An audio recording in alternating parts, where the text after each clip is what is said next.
edirdik, 1+4 proqramının təkmilləşdirilməsini tələb edirdik, pulsuz olmağını tələb edirdik.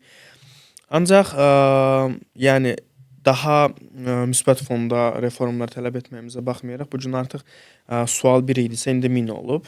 1+4 proqramları sadəcə dövlət universitetlərində var idi. Soxum Dövlət Universitetində, Texnik Dövlət Universitetində, Tiflis Dövlət Universitetində, İlya Dövlət Universitetində, Batum Dövlət Universitetində və s.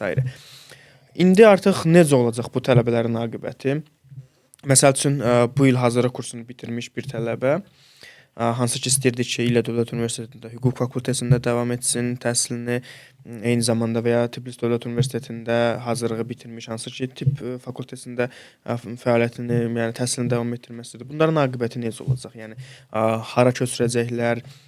Bir çox suallar var, bu suallara cavab yoxdur. Təhsil Nazirliyindən bununla bağlı heç bir şey eşidə bilmirik. Yəni bu 1+4 proqramı ilə təhsil alan etnik azlıq kütləsi neynəsin? Yəni hara gedir ümumiyyətlə? Bizim aqibətimiz necə olacaq? Yəni bununla bağlı sən nə düşünürsən? Təbii ki, bundan sualımız bu dəqiqə bir mənalı şəkildə yoxdur. Çünki heç